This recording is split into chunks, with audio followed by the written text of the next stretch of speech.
Hello everybody and welcome back to my custom chess position. What's your decision? In this video I'm going to be going over some new lines in 1e4 theory. In my previous video we covered that 1e4 d5 is probably losing for black, though it is very complex. And then the last time we updated with lines related to this opening was a year ago.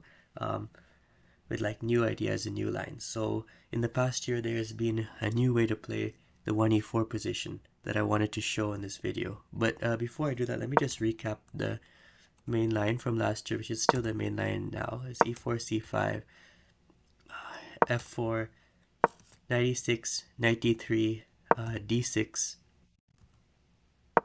bishop g4, bishop b5, f3, c6. So so black now is going to go for the center. And we reach a position like this, which is fairly symmetrical. But there are ideas to take on e6 or take on d3 and then either take on b4 or take on c5 as well. So I think last year I did show a slight nuance on the line where white can go f3 instead. And after 4f3, bishop b5. The idea behind this plan is white can now go bishop f2, and black isn't quick enough to close down c3, so white can go to e1, and then they're going to be able to force a freeing of the trap pieces by taking on c3. So in this line, it's not winning for white or anything because black gets a decently solid structure for the sacrifice, and that solid structure starts with the move bishop takes d3, and the idea is to split this c2 pawn from the b3 and a2 pawns, because normally if white were to take on c3, well, right now black couldn't take back because it would be checkmate once the white queen takes. But also in some lines, if that doesn't happen, the pawn can go to c3 and take on b4 and then further weaken black's king. So black takes on d3 knowing that white's going to be able to free their pieces anyways. And now they play b5, which is helping get their king to safety. And in this position, white's pieces are already free. However, they really don't have much breathing room, and so it's actually worth it for in order to gain some more space. Otherwise, white would kind of just be stuck on the back rank. White actually takes on c3 with the rook. So taking with the bishop, if we play bishop takes c3, this move is still fine, but it's not as good as the alternatives. Because, well, and actually it shows from the valuation here that black is better. White will have no real attack on black's king. The rook isn't as useful in attacking black's king, and because of that idea, black will kind of have a very solid structure. I'm not sure that it's winning for black, but this isn't white's best try. So what white can do instead is they can take with the with the rook. So rook takes c3, b takes c3, queen takes b4, queen c1, and now there are a couple of lines. So b5, for example, queen takes a3 check. Now, because the pawn is pinned, so black can also move the king back, but if they want to play b5 to kind of put the pawn shield around, that's fine. They lose that pawn. Then queen c1, knight a c7 is played, and this could be one way to play the position. You'll note that the engine torch 4 is showing that black is better, but if we look at the lines further, it would be kind of hard for black to play this. They could try to free their own pieces by going to e8 to take on f6, and so this is one way to play the position. But you can see that it's not over once white's pieces are freed. So the other way we can play this position is king b6. So king b6 is just bringing the king out of the way, and now queen takes a3 no longer works. f5 can be played here. G takes, e takes, knight d4, g4, knight c7, knight g3, knight d5, and knight e4, protecting against the f6 pawn. And once again, the computer is showing that that black is better, but I will note that in order to speed up the analysis, oh, this is also torch 4 elite. Let me change this to torch 4. There's also one that the engine's more accurate, but it just takes longer to think. So I'm just going to change the yeah. So now once I've changed the engine to torch 4, which is a stronger engine than torch 4 elite, you can see that this variation is showing as more playable for white than it was showing with the elite engine. But you can see it's not losing or anything. And like the other line, for example, when the queen took, that's also just slightly better for white. And if we go all the way back, and I'll show the bishop sacrifice line.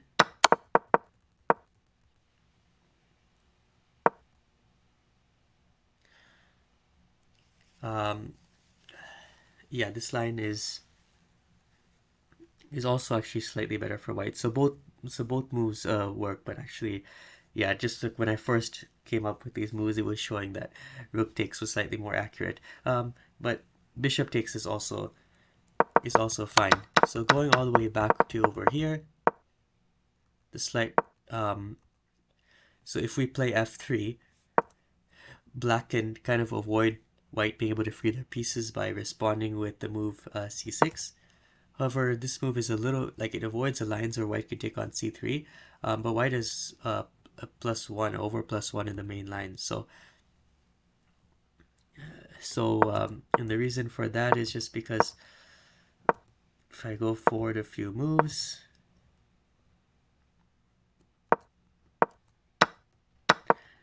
yeah, white's going to probably get this f5 move in because they're slightly ahead in tempo. So,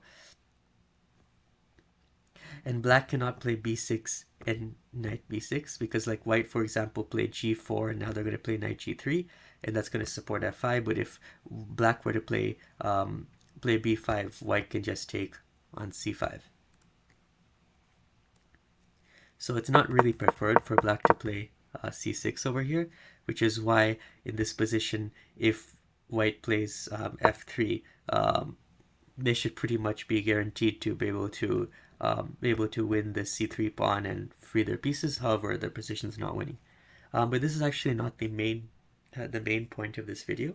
The main point of this video is actually to show a new way to play the position that's been discovered, and you can actually play it with both f3 lines and bishop g4 lines, but bishop g4 is the main move, so I'm going to cover bishop g4 lines first. So bishop g4, bishop b5, and actually before I do that, let me just quickly show because I wanted to just finish showing.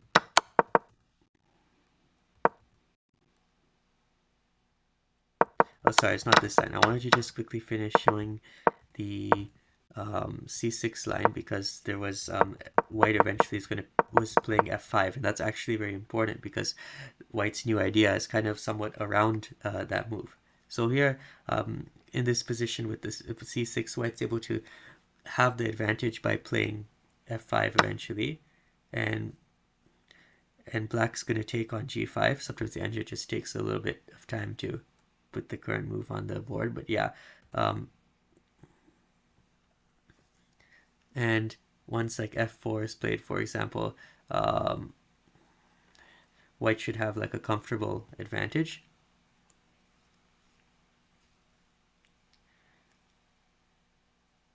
If king takes, probably just knight e6 check, but if white can gain space at playing f5 and then f4, then the f3 square and maybe even the third rank becomes available for white. So if I go f4, knight e4, oh, and then I think I saw the move was Rook takes, yeah. And now the knights also are really like they're protecting the f6 pawn, but more importantly, they're also like attacking on c5. Potentially could go to d6 as well.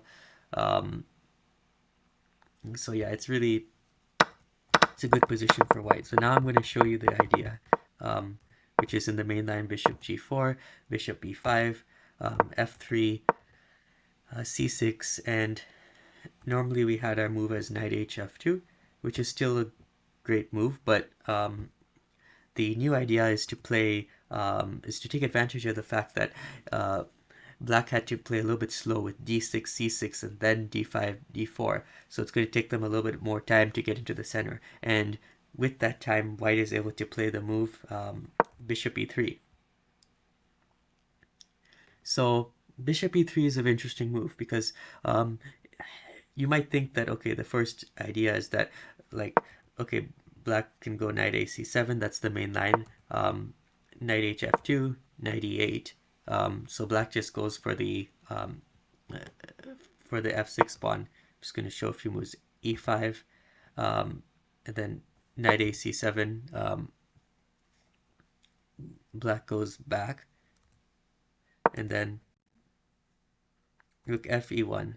So yeah, I'm actually going to go back a few moves. So it might be more helpful to say to discuss the point of bishop e3. So the point of bishop e3 is first idea is that we're going to play rook ce1, for example, and then bishop c1. So that's kind of how the planned setup for white is. And the idea is that white can eventually take on a3, maybe, but by the time white gets the bishop to c1, black will play like d5 and d4, and then bishop takes a3 in a lot of lines doesn't work. So the even bigger thing behind bishop e3, which is what makes this idea so fascinating, is that when the bishop goes to c1, you'll notice that the bishop on this diagonal, it's kind of indirectly defending the g5 square. So in a lot of positions, if white were to play f5, lots of times there's knight takes g5 and it's winning for black, because after the king takes on g5, black brings another piece to the attack, and then white is unable to hang on to the f6 pawn, as well as the king is extra weak. But now with the bishop on e3 or c1, if f5 were to be played and black were to take on g5, then white could recapture with the they could recapture with the bishop instead. Which what this does is it makes it makes the position slightly better for white, because the king is not having to move forward and to defend this f6 pawn. And then if black were to be able to sacrifice on f6 in the future and get their pieces out, the king wouldn't be in such a precarious position. And don't get me wrong, because f5 is definitely still a very risky move, and a lot of times, even with this bishop e3, it still loses. But bishop e3 helps to support that idea.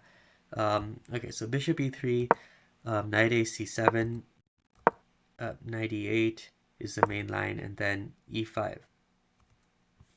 So if d takes c5, that one is a mistake, because f takes c5, and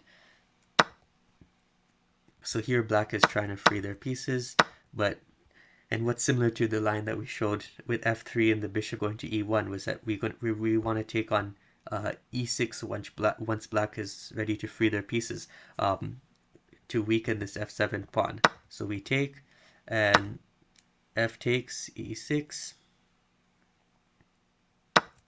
and quickly if knight takes f6, this is a further inaccuracy because we have the move f4, and then once the bishop moves, we take the rook, and then we take on b4 ourselves, and now if black were to take back, we have bishop d4.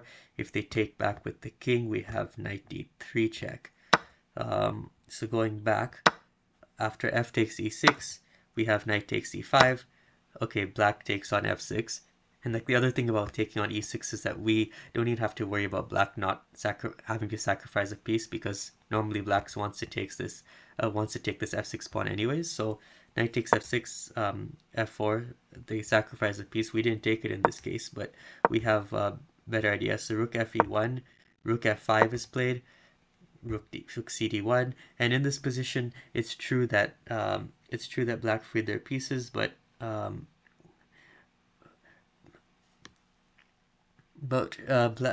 black kind of doesn't have much of a control over c3, and eventually white could free white could free these pieces, and the king would be weaker on a5. Currently, like, the king is very safe on on h4 here. So going all the way back, um, after e5, that's why black goes back to c7. So now that black is kind of forced white to play e5, black could potentially bring the knight into d5, which attacks e3 and also attacks f6. So let's go to rook ce1 first, because rook ce1 looks like a more logical move, because after knight d5 we play bishop c1, which was the whole idea behind our plan. But the reason why this is slightly inaccurate is that, and I guess one of the other things I want to bring up with bishop e3 is that the downside of this move is that when the bishop was on this g1 square, it was not in between white's two rooks, so it wasn't like preventing the development of a rook. Like in standard chess, if you don't move a bishop, then kind of the rook is stuck in the corner. Then if you don't move the knight and the bishop, but here it's not the case. So this bishop was kind of already developed even on the g1 square. So we spent two moves that were perhaps unnecessary. Move it to e3 and then move it. Well, they weren't necessary moves, but like they're perhaps like not the greatest to spend two tempi just moving the bishop to e3 and then c1.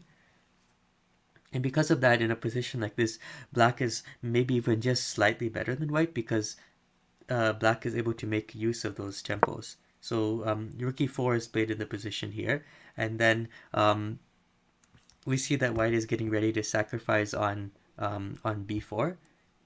So bishop takes d3, so again characteristic of this. So knight takes d3, white could play, but then white's not getting their pieces out. So white takes with the c pawn, and then b5 is played. And in this position, black is going to be slightly better, because one of the other things is that we wanted to take on c3, or black wanted to take on f6. But in this position, we cannot do that, because we don't have any piece other than the queen that's attacking this pawn. Furthermore, the knight also defends his c3 pawn. So white gets their pieces out, but they kind of have permanently, like, they're permanently kind of squeezed in the corner here, as they cannot get rid of the c3 pawn. And that also means that the king on a5 is going to be very strong. It's like going to be very safe, I mean. And that's why going all the way back here,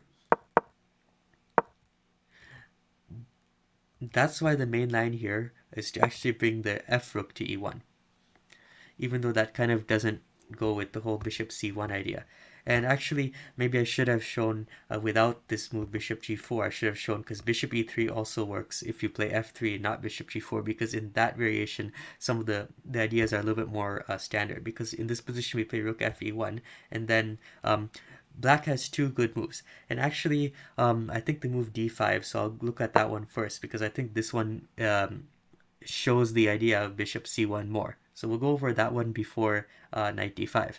So after d5, we bring the other rook, this rook, to d1, and now black plays d4, and white brings the bishop to c1.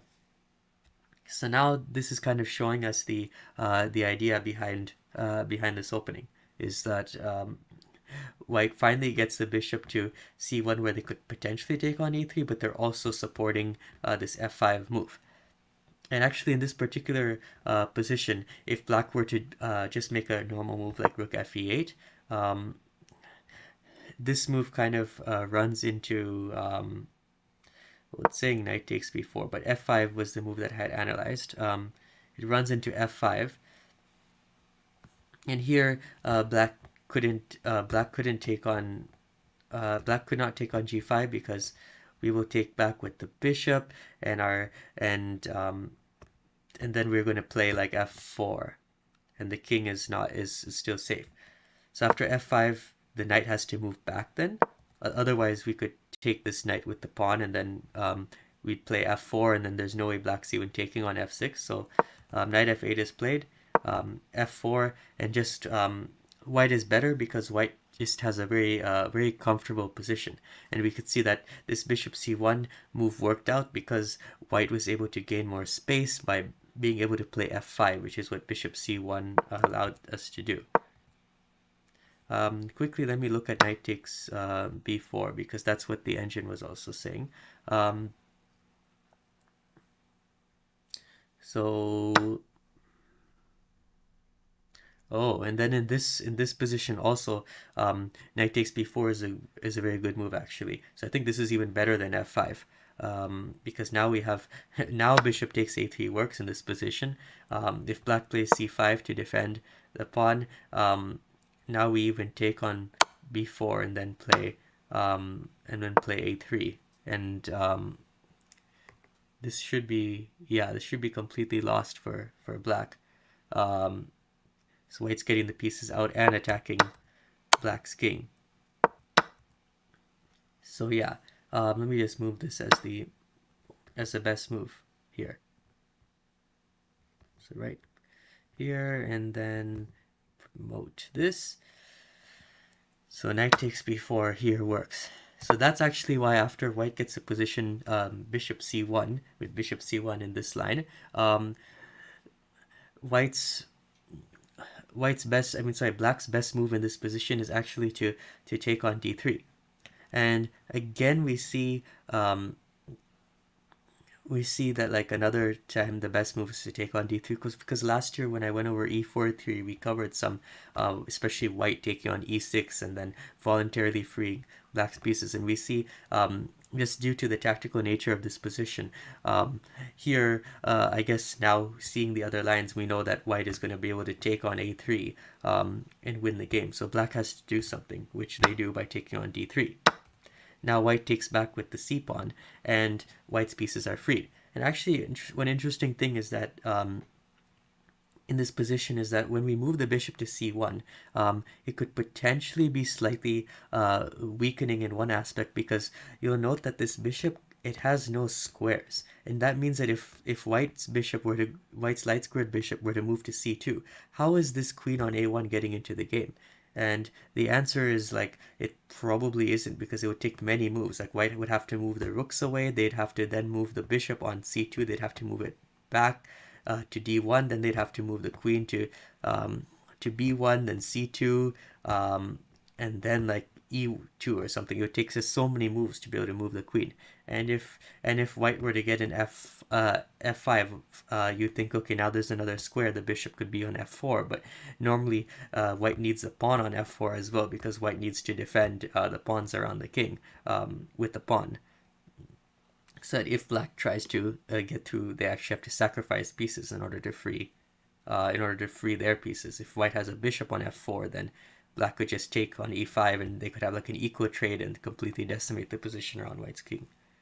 So here we go, knight d5, bishop c2, rook cd8, and rook e4. So it's worth noting that once black took over here,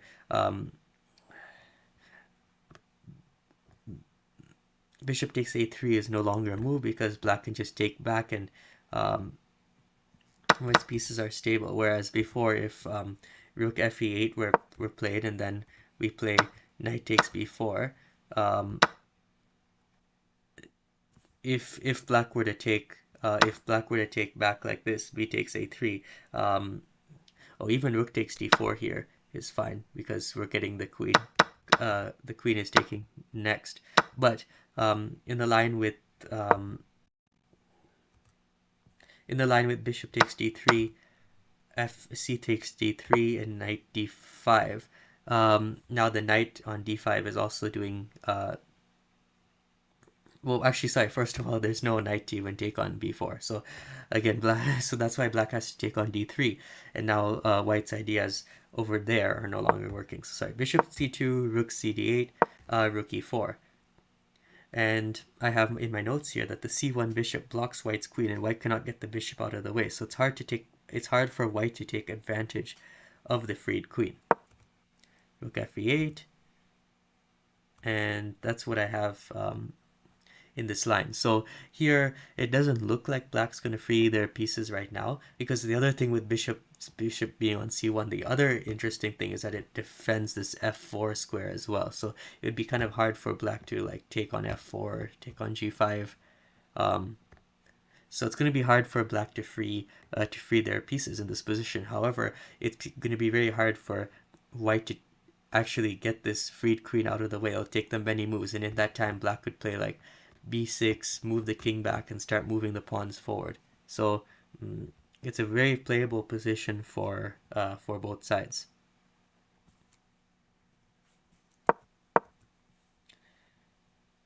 So that's going back to over here.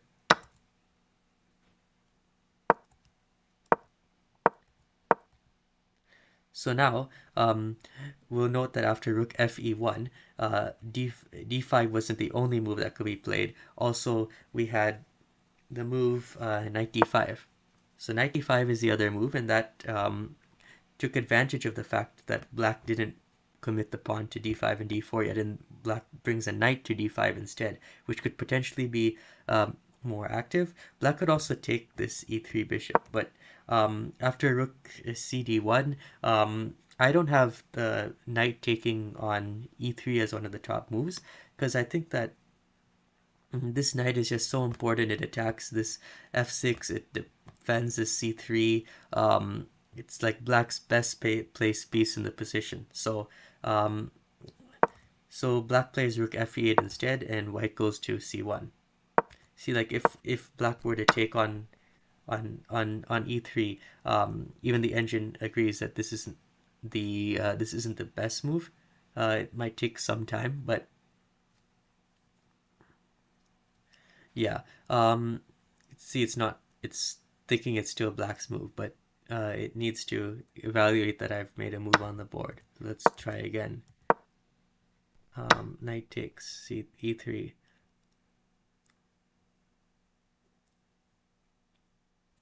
No, it's still not realizing that.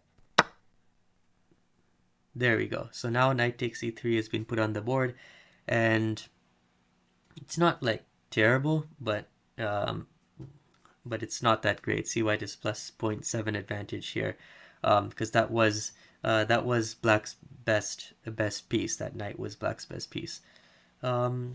Still not horrible. So d5. Perhaps this move could also be played.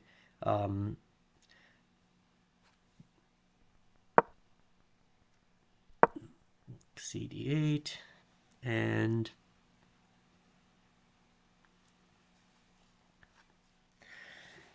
yeah, rook c1. That's interesting, but yeah, it's probably a slow game. I'm not sure if bishop takes e6 is any good here. Perhaps the thing with this move that's also a little bit of a mistake is that because black traded off that knight, that's one of the pieces that could like attack against g5. And sure, they traded it for a bishop, which was defending here, but now white might be able to get in this f5. Let's see if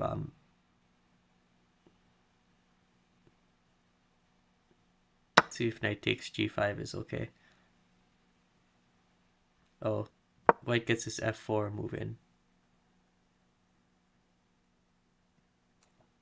But saying black is fine here.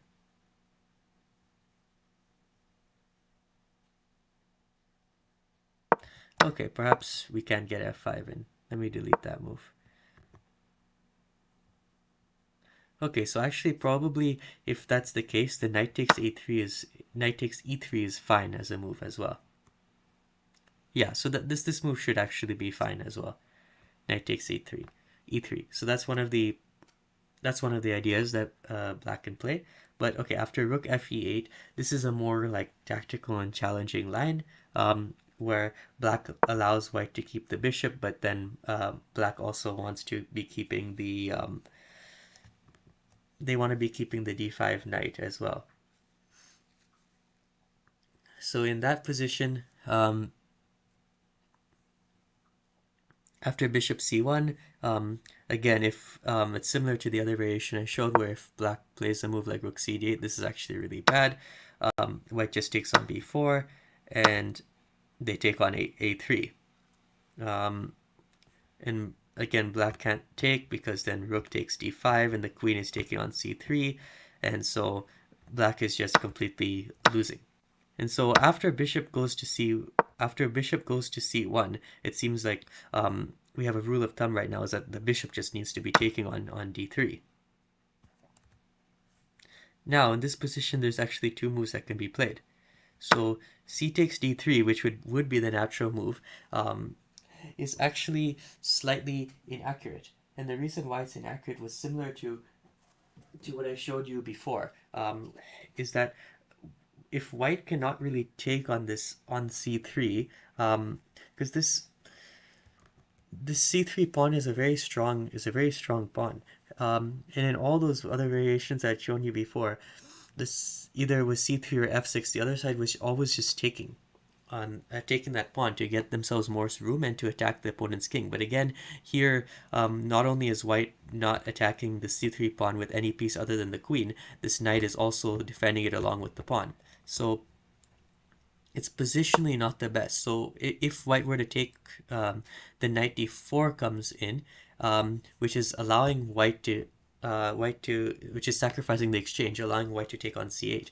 So white takes on c8, black takes back. White plays g4, and rook e8. The rook goes back to e8, and we kind of see over here that black has really strong two knights in the middle of the board, as well as they have strong pressure over the e5 pawn. They have pressure over the f6 pawn, and white just has no space over here.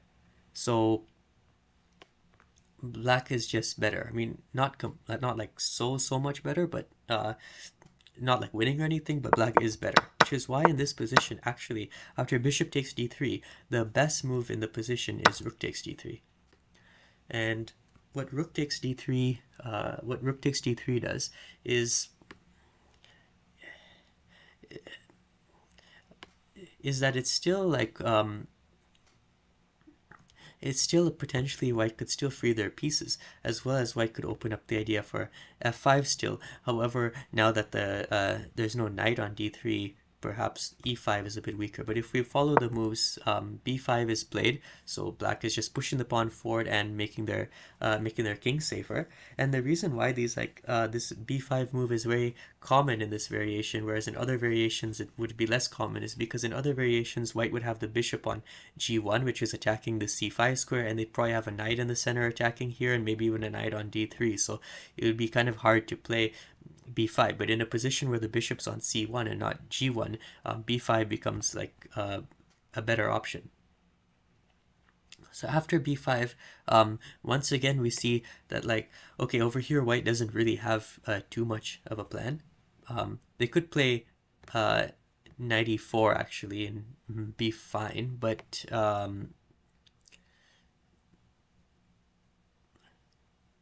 they could do that, but yeah, it looks like I can add a few moves. So I have the best move here is bishop takes e6. But I could also show, it looks like bishop takes a3 is also a move. So here white can just forcefully have their pieces freed, but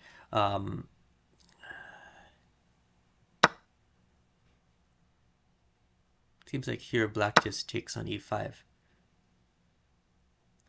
Oh, and if black were to take back, then probably knight takes g5. And black is probably winning. So what white has to take over here. Oh, and the rook takes on e6. Interesting. Rook takes c5. And knight takes f6. F takes e5. Knight d5, for example. And this position is quite complicated actually. f4.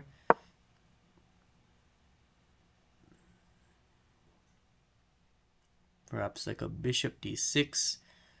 Or f5 if we go back over here.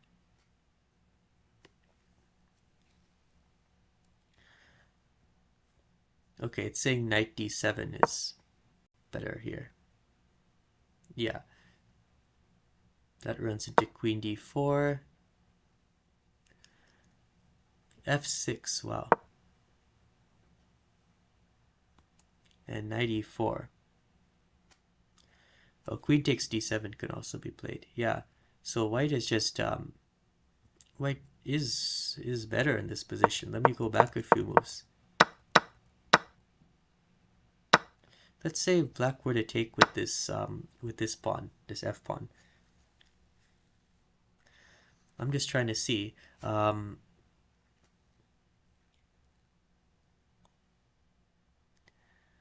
F takes e5. Yeah, and I guess white over here argues that okay, black's up 1 point in material, but like black is more squeezed in the corner, and white has more room for their pieces, a stronger pawn structure around their king, and black's king is potentially a little bit weaker. So if we go all the way back, that means that bishop takes a3 is actually probably the best move over here because it's probably winning for white in the long run. So I'll comment that.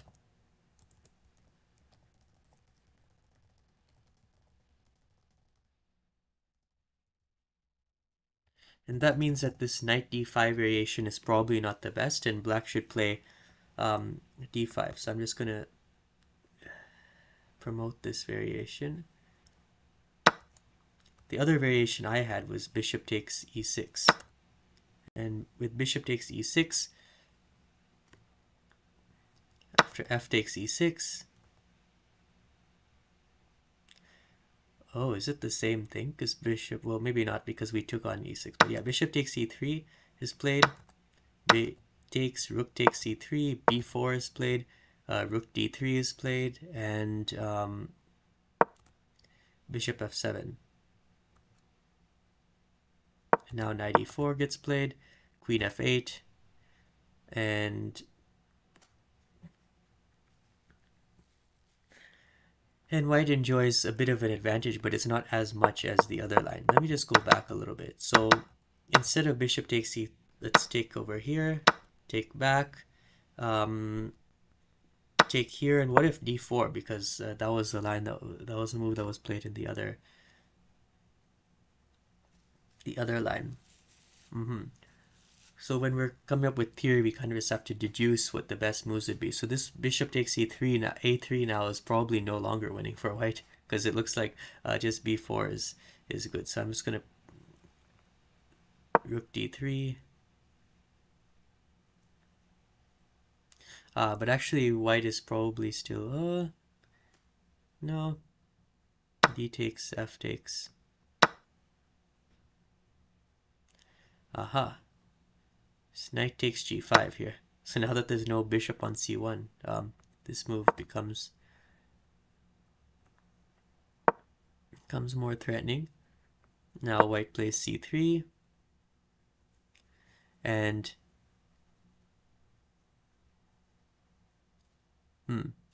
so you kind of have to let the engine run a little bit to think through. It's saying rook c d8 or knight d takes f4.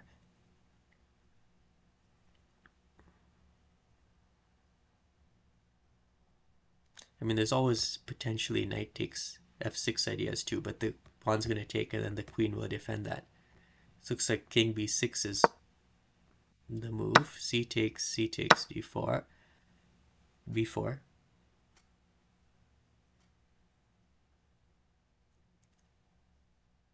Knight a4, knight e4.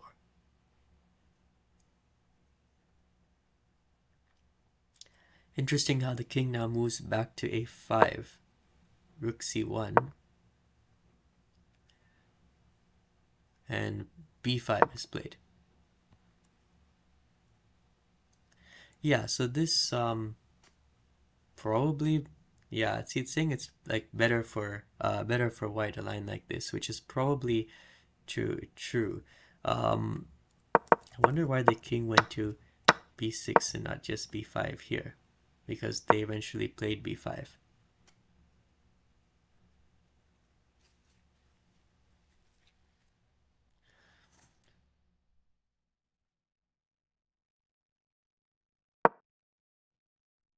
Yeah, so here, see, I just sometimes you have to kind of prompt the computer to come up with the best moves because it was giving me a line that wasn't the greatest, but once I manually adjusted it, now white is no longer winning according to the engine.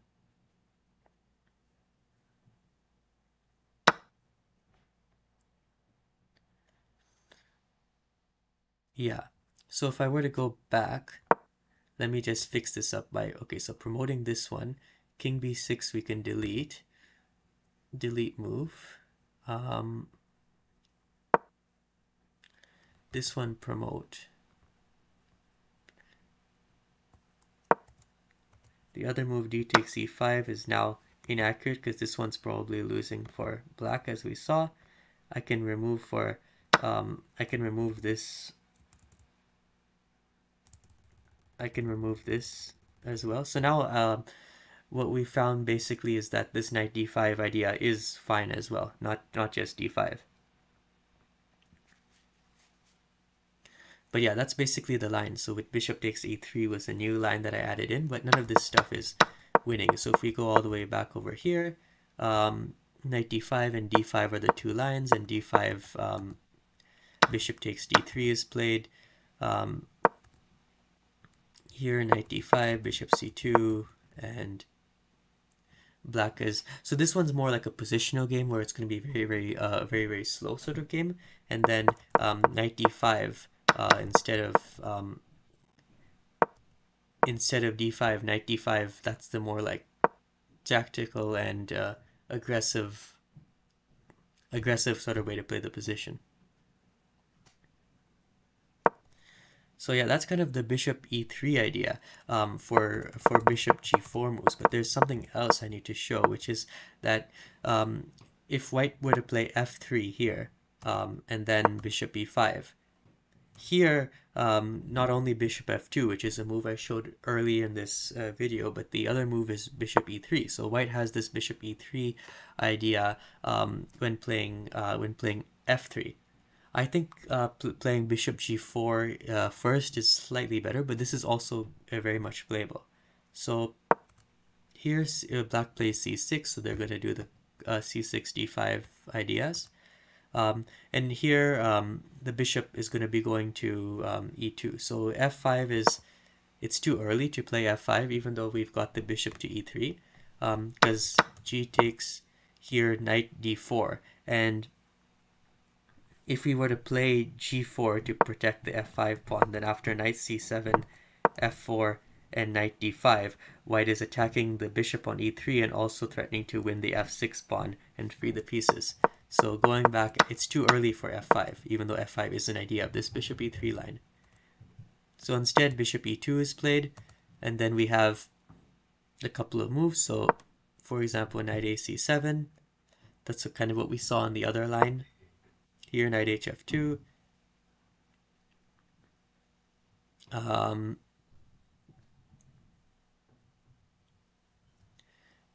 e8 is played.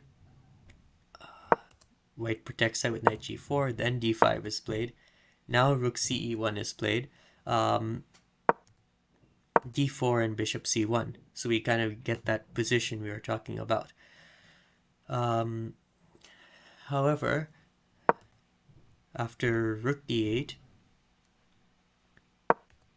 e5, knight 8 c7, knight gf2, knight d5, f5. So now after knight d5, here's the moment where white may choose to go for the move f5. F5 can be played. If knight takes g5, now we take back with the bishop, which is what I was showing, which is what I was describing earlier, the idea with the plan. And now knight e3 can be played, and this is still like fine for black to play. Knight e3. Black doesn't want to take this knight. If black does, then knight g4, bishop takes d3, and then bishop takes e5, and black is kind of breaking through the position. So after knight e3, also knight e3 is like targeting f5, which is why white probably can't just play rook g1. So white plays g4 to protect this f5, then they sacrifice the exchange here. Rook takes e1, and at the end of this line, white probably just has a slight advantage, even though black's up 1 point of material, just because they have a little bit more space. They push the pawns here. They're gonna play f4, and they're gonna get like a knight to e4 perhaps, but maybe black could take on d3, because if white were to take with the pawn, then we have bishop takes e5. So that's a potential idea as well. But this is a playable position for both sides. So if I go back, that's knight takes g5. But after f5, if we do the main line g takes f5, then f4, rook fe8, g4 takes, f takes g4, and actually in this position, white plays, they can play a couple of things, but they play they play g3, and after g3, g takes h3, king takes h3. You'll note that this position, white still has a slight advantage, but and actually over here though, black can probably play knight takes g5. Let's see, f takes g5, bishop takes e5.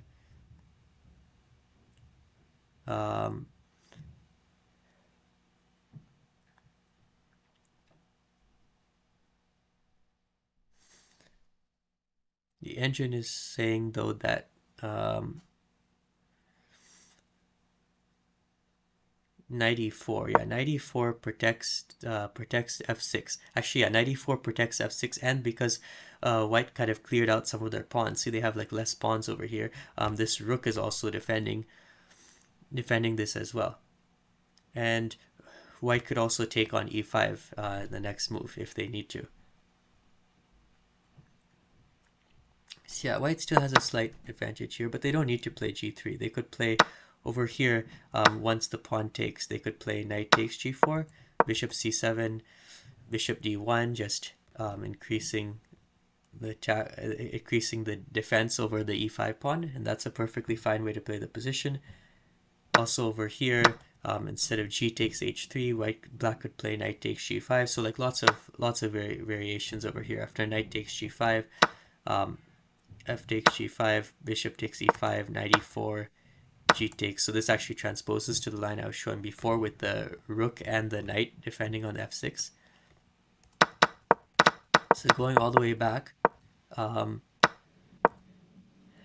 yeah, in this position, white is going to eventually have the f5 move, which is why white can maintain a slight advantage in this position despite moving their bishop twice. So here, but if I go all the way back, which I can go all the way back right now, knight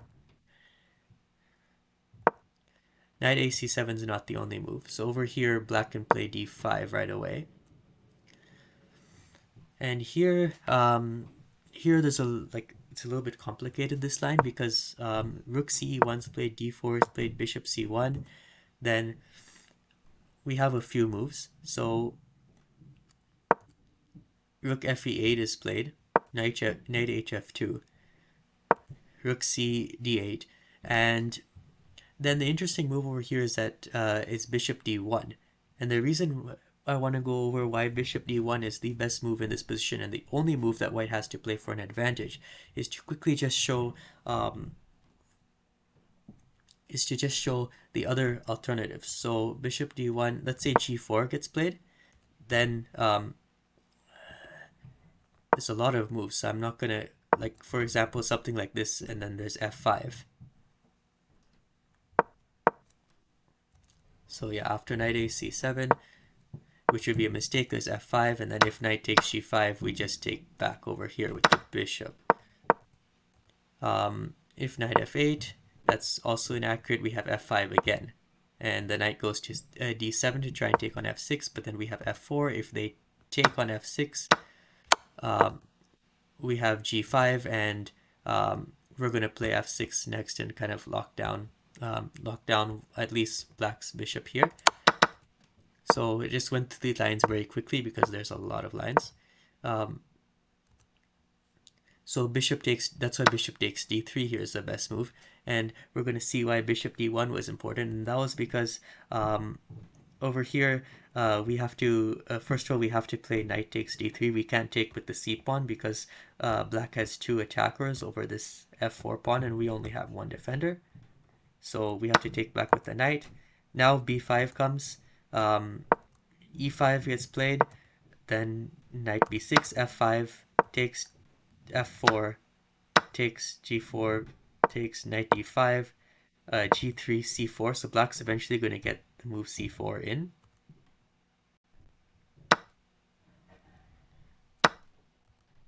And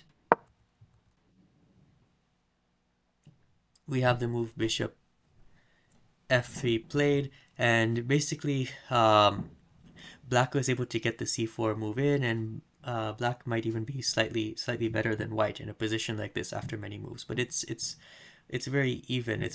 But probably white's not playing for advantage. But if we go back, right? So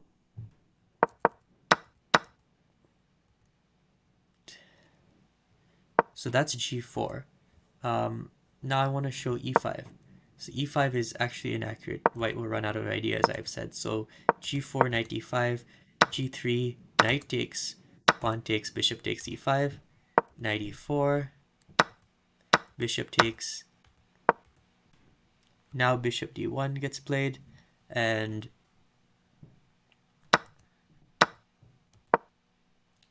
black's kind of freed their pieces, and they kind of have a white's king is kind of weak as well. So it's hard to play this position for advantage for white.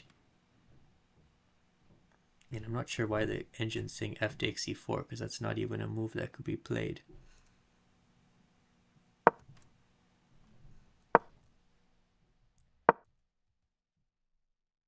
Yeah, so it's hard for white to play this position for an advantage. If we go back,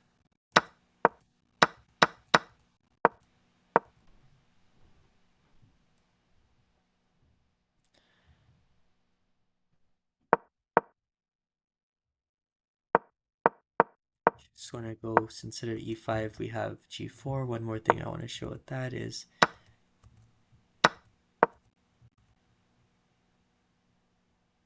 yeah, the other thing I want to show is after f5, this one runs into c4, and this is one of the reasons why we want to play bishop d1, and that's because after c4,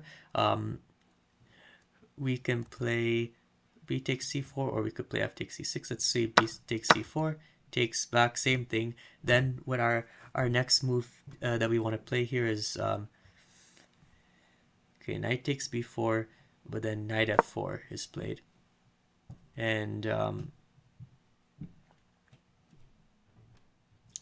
yeah, it just gets very complicated, as right now knight g2 is actually a threatened checkmate. So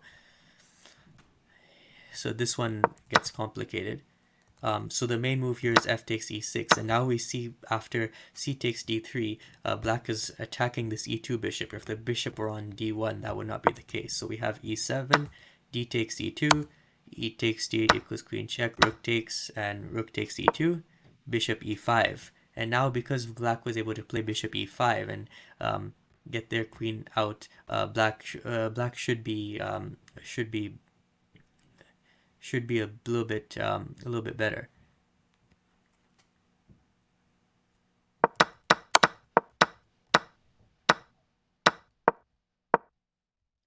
So going back over here, if g3, then if g3 and then f5 here, same thing, c4, f takes here, d takes e2. And actually what's really interesting here is that the best move in the position is to promote to knight. And the reason why is because we want to force black to take back. So in the other variation, promoting to queen was with check, so black had to take back. But here, if we promote to queen, it's not with check because black has a knight on b6. So we promote to a knight because we're threatening checkmate on b7. Therefore, black has to take. Then once we take back and knight d7 is played, we see again that that black has the idea to free their pieces, and not white. So that's kind of a long-winded way to say that going all the way back over here. Um, Sorry, let me find it. Was it here? Yeah, bishop d1 is white's best try to play for the advantage, having those ideas in mind. And the reason why bishop d1 is the best way to play over here is because then we have knight ac7, g4. Um, Again, similar ideas as before, that if black doesn't take on d3, they're going to have some issues with taking on b4 and taking on a3. So that's why this is a very complicated position to play. Bishop takes d3, and again, if we take with the c pawns, a lot of these ideas are the same. Knight d5 actually can be played, and knight d5 is just looking to take over here, but it's sacrificing a knight, so white says why not and takes it. But then knight takes f4 is going to be played, bishop takes, rook takes here, bishop takes here, and after d takes c5, there's rook d5, and black is getting into the position. And in this position, it's hard for white to do anything because all their pieces are kind of trapped up, and black is better here. So if we go all the way back over here, after bishop takes d3, that's to say that knight takes d3 is the best move over here. After knight takes d3, we have knight f8, which is going to go to d7 to try and take on f6, but it's also getting out of the way of f5, which white is going to get, which shows the idea behind bishop c1 once again. And black can play these kind of backwards moves because the bishop is not aimed at this diagonal, and there's no knight on e4, which means that like taking on b4 and like breaking this whole position around the king is not a possibility. So black's able to play this like passive move, but they eventually attack this f6. So white plays f5, knight d7, e5, knight d5, f4. So white gets what they wanted. They get the f5 move in. b5 is played now, which black can again do because white doesn't have all these pieces attacking on this diagonal. So that allows for like these f5 and b5 ideas for black and stuff, whereas with the bishop not on c1, those ideas would probably not work as often. Bishop f3, and it's worth noting that black can't just take over here because there's knight takes c5 and then g5. And even though, and if the knight were to move, then we're playing f6. So it's a very bad position for black to play. So black cannot take. What black can do instead is they can play king b6. And after king b6, bishop takes d5, c takes d5, king g3, a5, h4, a4, for example. And this position is actually a very, very interesting position because, okay, many moves work, but I have in my notes here, this is a hard position to play. White is slightly better because their pieces are better placed. Eventually, they may even free their opponent's pieces voluntarily and go for promotion. Black should do the same. Many moves can be played. So like over here, neither side's going to get a sacrifice off to free their pieces, showing that bishop c1 is often more of like a defensive and strategical move than like an attacking move over the a3 pawn. So like here, there's no really sacrifices, and especially because both sides have moved all their pawns up, there's like no good sacrifice over here. So this is just a sample strategy, but like this could be a very slow game that eventually ends with one side voluntarily freeing their opponent's pieces and trying to prove that their pawn promotion ideas are stronger. For example, a5, and we just see that both sides just move their pawns forward and more forward, and reposition their pieces, and then at a timely moment, for example, white could try to play g6 over here. So if neither side voluntarily frees their opponent's pieces to try and pawn promote, then this position is likely just a draw by repetition or by 50 moves. But over here, just because all the pawns have been pushed and both sides have been able to get their pieces to safety, all of a sudden a move like g6 is playable. And we see over here, even though it like does sacrifice a pawn, just white's pawns over here, they're just so they're so advanced, they're so strong, and they're kind of stopping the movement for black. But black has extra pieces now that these pieces are untrapped. See, it's not like winning for white or anything, but like we could show a few moves, and after h7, queen d6, for example, see, like even in this position, white is not winning. Um, Even though they could promote to a queen over here. Um, Queen takes f6, they promote queen takes f6, and now there's like um, black could like win the rest of the pawns around. So it's like showing it's like an even position. It's a very interesting way that the game could be played out. H8 equals queen, knight takes g3, rook takes e5, queen takes e5, knight takes, a pawn could move following the line more. It could be like something like a position like this that you're seeing at the top right. Um, where black wins all those threatening pawns, or most of them, white promotes one of those pawns. There's some king safety issues, and looks like in this particular position it would be a draw by repetition. But that kind of just shows all the interesting aspects of this position. So if I go back, I believe there's just one more thing I have to show before I end this video. I know it's been a very long video, but there's so many lines to show. Going all the way back.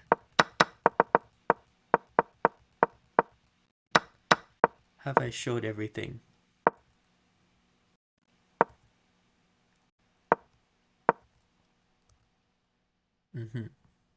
So that was rook f8. I think I've showed knight.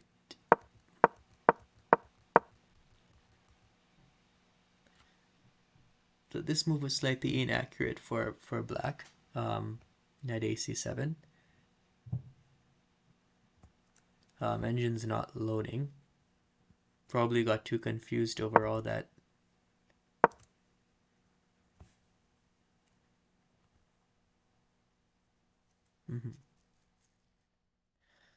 Probably got too confused over all those variations. So g4.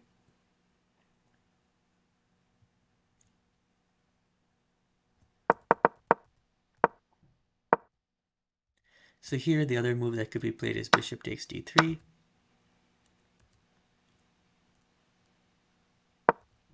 Knight ac7.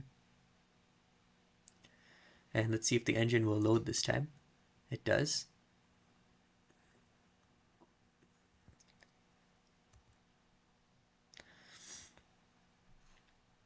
And this move does not work because white's bishop is well placed. So over here, black does get their pieces out, and it looks like a classic dual untrapping strategy where black has better activity, white's pieces are squeezed, and so on. But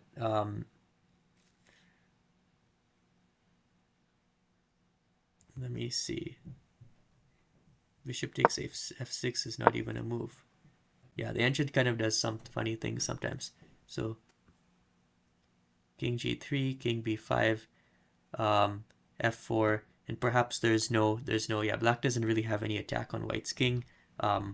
Even though black has more space. I guess one of the things that makes the dual untrapping strategy like it could be better is because the other side's king is weak, but here the bishop helps in the defense as well, and f4 is probably playing with g5 next. The king can move back. So white is probably a bit better in that position, which is why I had the, it's probably not a bad move, but that's why I had rook fe8 as a main move. And now if I go one more time back to knight ac7, see if the engine will finally evaluate this move. Doesn't look like it's doing that though. Oh, it is. Just go back. G4.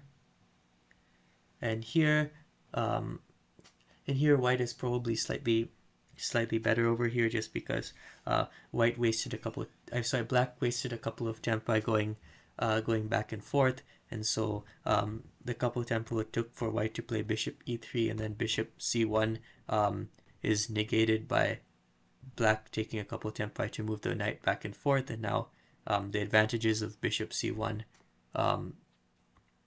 show through. So going back to the I believe I've covered all lines. Now going back to the beginning, in summary, this bishop e3 move, what it does is it has a few things. Let me just put it on the board, few advantages. Um,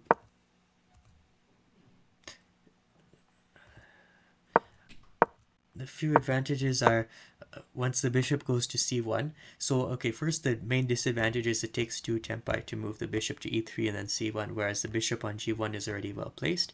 And that makes it a little bit harder for white to have strategies where they take on g5 or f4 with like knights and then take on d4 and free their pieces and attack the opponent's king. But what this bishop c1 move does is, well, there's actually some ideas of taking on b4 and then taking on a3 as we've seen, but even more importantly, it allows for white to probably play f5 in many cases because the bishop protects g5. On the counter, black can also probably play b5 and c4 more easily, but it can lead to a lot of strategical and tactical battles that are different from anything that we have seen before.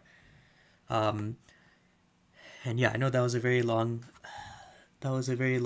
video, but always nice to show some new theory and new ways to play the position, as it's never been like completely solved, or there's always new ideas. And this bishop e3 is definitely a very high level and very complex a complex way to play the position. That's very different from the lines that I showed before, where we might have, like, for example, taking on e6 and then taking on d3, but if not taking on e6, like we might have some, like that was a mistake, but basically we might have some tactics like this where there's like both sides kind of free their pieces, but white has like